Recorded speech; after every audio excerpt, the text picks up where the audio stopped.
Pepper Spray Productions is pleased to announce the release of The Leader number 17. Named for that useless bit at the beginning of an old film reel, The Leader is a compilation of activist videos.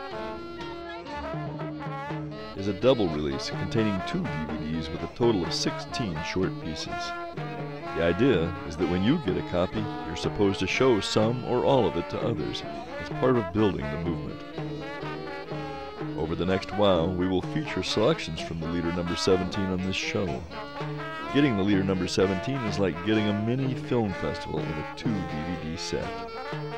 Visit our website, peppersprayproductions.org, for more information.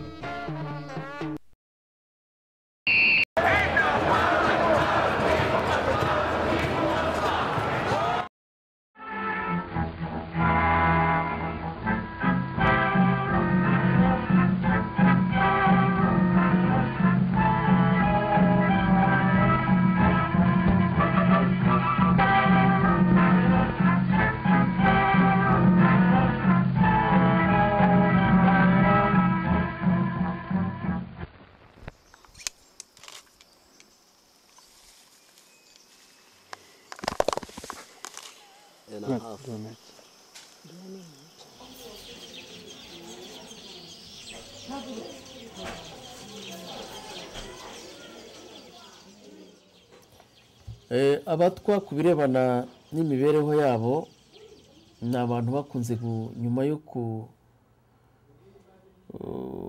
amateka twereka yuko muri 73 kuri leta ya mbere igihe bashingaga cyangwa bashyiragaho ikigo gishinzwe iby'ubukerarugendo ni abantu bakuwe mu mashyamba kugira ngo harengerwe ibidukikije cyangwa se icyo kigo kigira ubwisanzure mu kurengera ingagi zo mu birunga ndetse no mu bindi bice by'amashyamba dore ko ayo mashyamba tuyasanga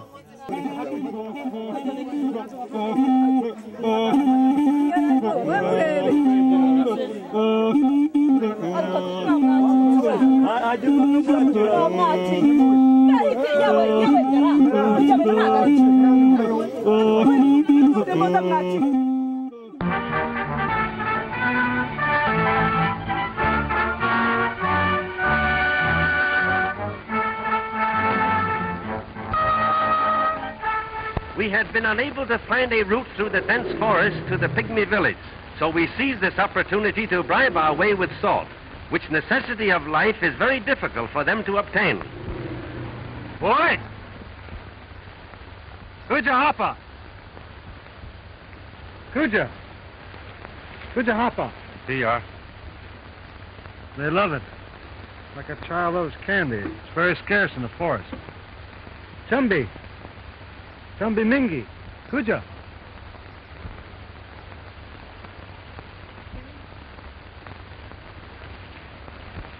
Chumbi guinea? Isha minyara? Yo! He says he'll take us to the Pygmy clearing if we bring plenty of salt.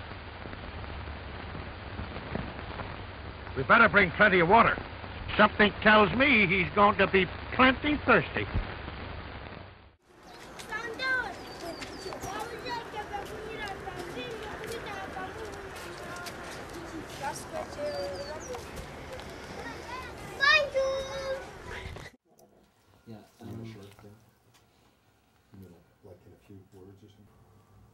batungwa n'ibyo bintu biturutse bikomotse ku muhigo ariko kandi by'umwihariko umuhigo wabo ukaba ari umuhigo gakondo. Abashakashatsi bemeza yuko mu gihe cy'ikinyejana cya 8 w'itiye siècle ariho abatwa babonetse mu Rwanda ibaye, ndetse na mbere yaho hari izindi ntambara zagiye ziba. Abatwa mu gihe cya gihake na gikolonize,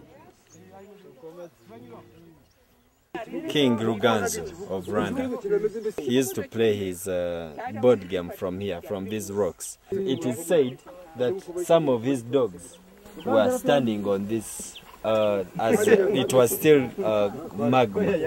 It hadn't really formed into a big stone. In Rwanda, we are 3 ethnic groups: the Tutsi, the Hutu, and there are those called the Twa. But we no longer want to refer to ourselves as Hutu, as Tutsi, as we are all the same people. But Twa are people who were left behind, and they are called now the community of potters. Ibaye ndetse na mbere yaho hari izindi ntambara zagiye ziba. Abatwa mu gihe cya gihake na gikolonize bamwe bagirwaga bafatwaga nk'abasirikare b'ibice byombi, byaba ari abasirikare bo ku gihe cya cyami, umwami akabafata nk'aho ari abasirikare be bakomeye. Finally, our little guide brought us to a clearing, and hundreds of pygmies came from all directions to greet us. The average height is a little over 4 feet, and they rarely weigh more than 75 pounds, but they are well proportioned and comparatively strong. This is the smallest tribe of people in the world. They live in clans of 20 or 30, a few miles apart, and a representative of each family receives the salt. The clan leaders are in turn ruled by a great king who occupies his throne through blood succession, just like the crowned heads of Europe. He is honoring us by coming in from the depths of his forest capital. We wanted to pay our respects to His Majesty there, but the darkness in the interior makes photography impossible, and the king graciously offered to come to us in the clearing. He is comparatively young, and both he and his subjects show character and intelligence. In this, they differ from most of the other African tribes. Besides supplying music for the dance, these great tom-toms boom out messages in a code similar to our telegraphy. Haba ku ngoma ya gikolonize, haba ku ngoma ya kera ya cyami, no kuvuga ngo umwaduko w'abazungu, abazungu bitaye ku bice bindi byombi, no kuvuga abahutu n'abatutsi, babishyira mu mashuri, byakurikira amashuri, ariko kubatwa nk'abanyeshyamba ntabwo icyo kintu byigeze babatekerezaho. No kuvuga ngo bagize ikibazo cy'umwihariko cyo kwibagirana muri gahunda zirebana n'amajyambere y'icyo gihe. Ikizi kubera ko no mu gihe cya demokarasi, no kuvuga u Rwanda rubona ubwigenge muri 1962, leta yagiyeho mbere nta gahunda, nta no kubitaho ngo babahe amasambu nk'abandi. Ingufu izi zikomeye mukaturwanaho tukarambika iyisuku ikorirwe guca yo kwirirwa guca nabibura nangwa n'abandi horagwiye nagira umwaka ungakubitirwamo.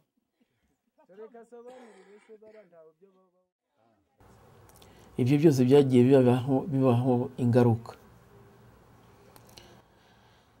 Ariko no kuvuga ngo muri 1991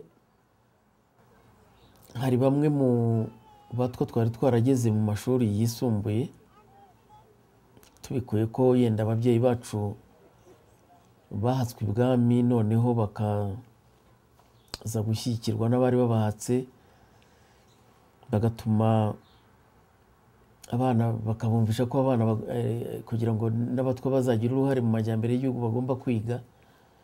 Ni muri ubwo buryo twize. Nabwo ntabwo twari turenze abana 3 mu gihugu baba bararangije segonderi.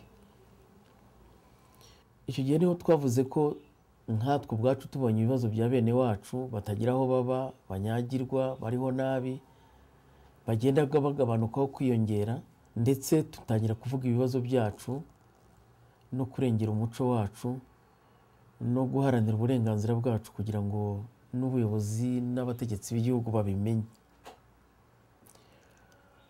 Ntabwo byatworoheye kuko uwo twabibwiraga yavugaga yuko yenda dushaka gukurura izindi ntambara nk'izari zagiye zibaho. According to scientists who have made a study of the past history of this race, the Pygmy is not really a Negro, and their faces certainly show a great similarity to nearly every other nationality in the world.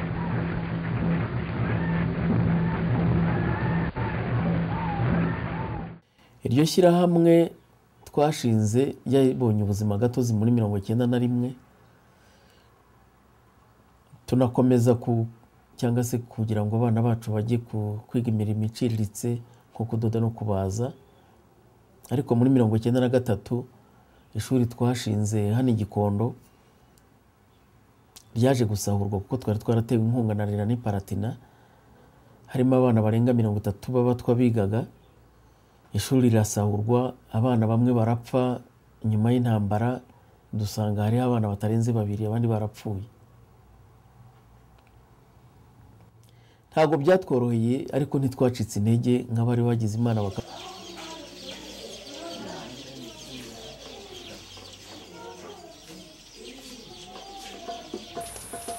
navuze ko bari barengeje icyo gihe ibihumbi biri hejuru ya 40, ariko uko imyaka yagiye yiyongera Abatwa bagiye barushaho kugabanuka, ku buryo intambara itera ya 1994 Abatwa babarirwaga mu bihumbi biri hejuru ya 30.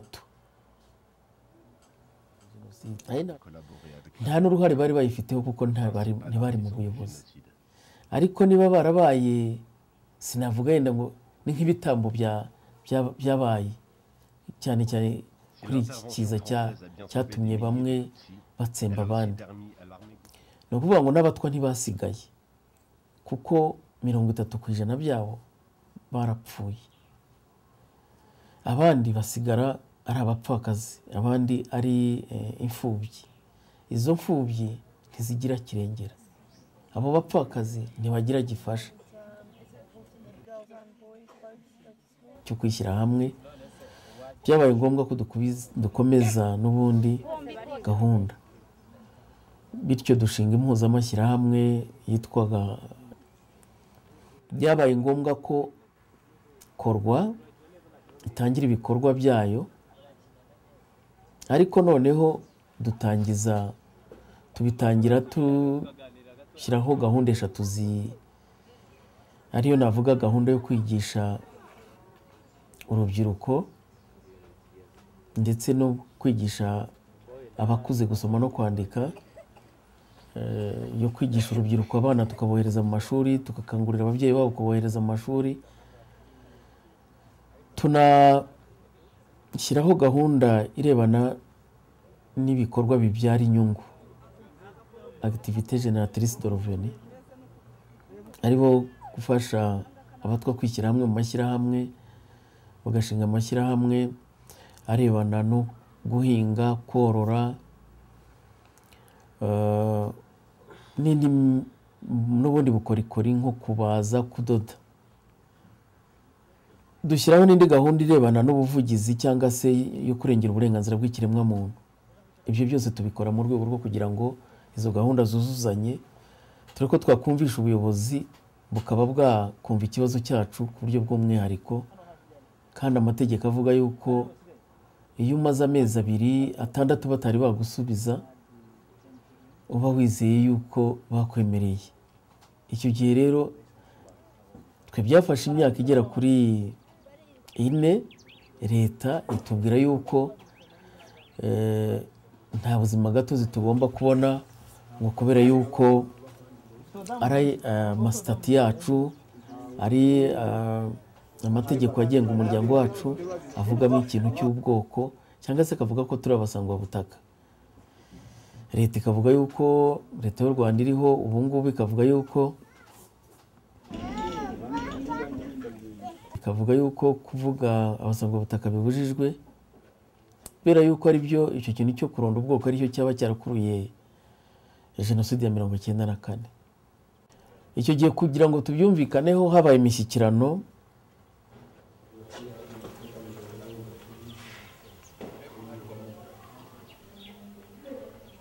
turi ishyirahamwe rizwi na leta rifite icyicaro cyaryo aha mwasuye cyangwa se mwabonye, ikaba ari n'igikorwa cyacu kuko aya mazu ni ayacu. Twibona mu ishusho y'ababumbyi tubyumvikanaho na leta, ariko leta nayo yemera yuko guhera ubu ngubu, guhera mu mwaka ushize, ishyiraho gahunda yo kugira ngo abana bacu batsinze mu mashuri yisumbuye. Tunumvikana yuko ku birebana no kububakira nabyo yatangira kureba. When we are going to Bugesera, it's the most hit genocide area, but also has Twa people. These people are in geographical isolations. They are not in the politics of the two big ethnic groups. So they are people who are considered as just dancers and people who make pots and people who are, they are considered to be illiterate or ignorant or people who don't have capacity like others. Everybody dances in Pygmy land, and their chanting, while not particularly harmonious, has a fast rhythm that makes the feet want to do things.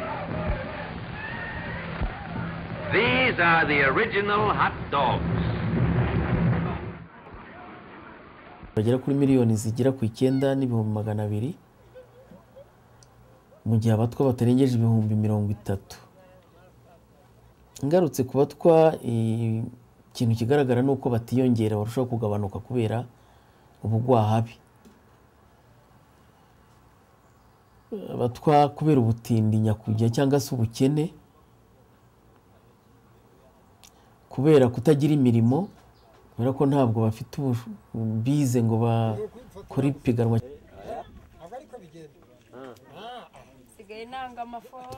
Muri gakondo yacu dutakaje umurimo cyangwa se umurimo twabanagaho imibereho wo guhiga. Twinjiye twa rero babonye ko ari ngombwa kugira ngo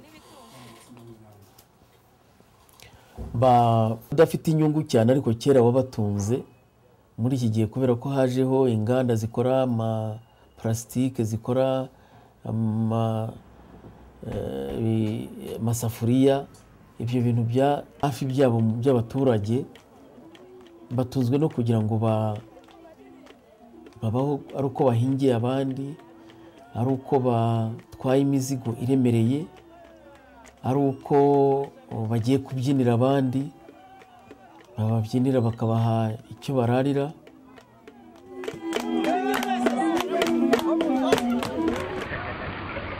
The big savage in the center is the official poison mixer for the whole tribe. He actually stands only 5 feet 10 inches, but the difference in height is so noticeable that he looks like a giant beside them. This man belongs to another tribe and is maintained by the Pygmies for one purpose. He mixes the poison. Then they dip their arrows into it and put the blame on him for whatever they kill. Their own conscience is clear, because the force of the arrow will not cause death, but the poison does. That's their way of escaping responsibility. Darn clever, these Pygmies.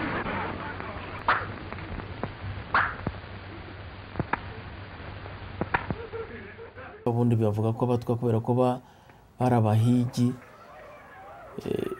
muri sosiyete nyarwanda bakunze kunenwa no guhezwa no guhabwa kato n'abandi banyarwanda, cyangwa se bakavuga yuko Abatwa ari abanyamwanda.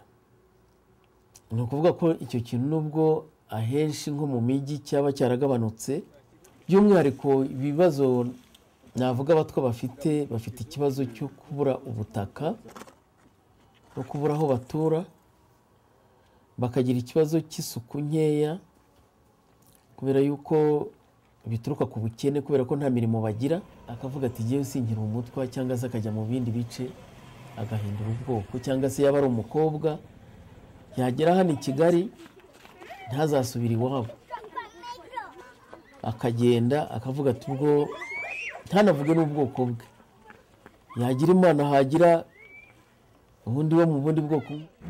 The Pygmies have practiced companionate marriage for centuries. If a marriage doesn't take after a year's tryout, they start all over again with a new wife. No one is allowed more than one wife at a time, except the king. He gets two for safety's sake, to ensure a son and future king. These are the queens. They are very modest and shy. Ariko bikunze kugaragara yuko hari umuco wa Kinyarwanda wagiye kunda kuvuga ngo abatwakazi bavura umugongo, andi moko akabasambanya avuga ngo ni ikintu cyo kuvuga ngo no kwivura umugongo, yaba narwaye cyangwa se nagize ati yaba yaranduye niyo ndwara, akumva ko nagendaga umutwakaza amafaranga 100 cyangwa 200, agenda akamuha agasambana nawe, bikagira ingaruka rero kuko wa mutwakaza agenda ntanavuge ko yasambanye cyangwa se ntanakoreshe n'udukingirizo n'ibindi, hanyuma ugasanga community yose yanduye izi ndwara. Kwivuza cyangwa se kujya mu mavuriro kimwe n'abandi. We are partnering with the Corpora, which is an association of porters, the Abatwa in Rwanda. This is a group that has been marginalized for a long time. And when you see the health structure in the country, you find that it's not Abatwa friendly because these people are staying in inaccessible places. They are very far from the health centers. There's high infant mortality, high maternal mortality. They are living in conditions which are really not human friendly. If I'm to put that in percentages, I would say Rwanda's other population, health-wise, is at, say, 30%. But the Twas, I would put it at 2. I've heard, there are stories of women that I've talked to in the Twa community that give birth, they've conceived 10 times and only 2 children or 1 has grown up. Since they're short, they easily die when giving birth. Vuriro kimwe n'abandi bakagira n'ikibazo cyo kugenda bagabanuka kubera ubugwahabi, kuko bigaragara yuko mu gihe abandi bagenda biyongeraho nka 2 cyangwa 3% n'andi moko, abatwa bo bagenda bagabanukaho 1%. Ni ukuvuga ko niba abatwa bari mu nzira zo gukendera no gushira. Icyo nasaba rero nuko nasaba yaba ari imiryango nterankunga, yaba ari no gufata ibibazo bye ukabigira nk'ibyawe. Yaba ashaka kujya guhiga agafashwa uburyo yahiga ko ari byo bimworoheye, yaba ashaka kugira ngo abo mwene igihugu afatwe nk'abandi cyangwa se ashyirwe mu rwego rwatuma nawe agaragara mu bandi, agira abamuhagararira mu nzego z'igihugu. Icyo navugaga rero aho ngaho no kuvuga ngo amahanga nadufashe kumvisha leta y'u Rwanda ko ikibazo cy'abatwa atari ikibazo cya politiki. Ngo mu bashinzwe umutekano agiye imbere yatowe n'umuntu isa wenyine, ari ikibazo kirebana n'imibereho myiza yabo nk'abanyarwanda kugira ngo babeho kandi bunguke. Ntabwo ari umwuga wafasha umuryango kubaho. Icyo nasaba rero nuko badufashiriza kugira ngo ibi bikorwa birebana n'amajyambere, ari izi gahunda zirebana n'imirimo ibyara inyungu, ari ugufasha imiryango kuyihugura cyane cyane kumva ko igomba guhugurwa ikamenya ihugukira gahunda zinyuranye, bakanapfakara kubera ikintu cya genocide. Abatwa uruhare rwabo muri genocide ntirusobanutse. Ni ukuvuga ngo ntabwo ari bo bateguye genocide bagira kivurira, kuko natwe iyi association nta gahunda yihariye ifite kubirebana n'ibyo bibazo by'umwihariko by'abahuye n'ibibazo muri genocide.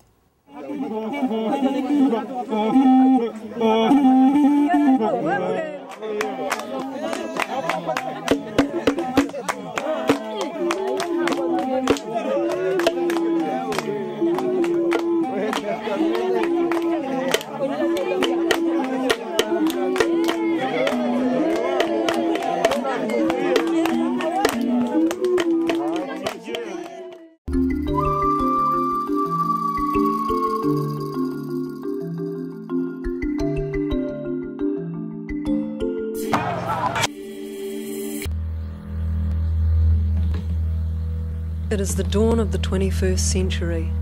Globally, the oppressors are waging a war against the oppressed. The first casualty of war is truth, and the oppressors have big guns, money, power, and a stranglehold on the media. But we can fight back. We have our own weapons: vision, creativity, and IndyMedia. IndyMedia was born in the clouds of tear gas that filled the streets of Seattle in 1999. It has since grown to a network of over 120 media centres worldwide. IndyMedia's stories come out of the trenches, from the mouths of the frontline fighters.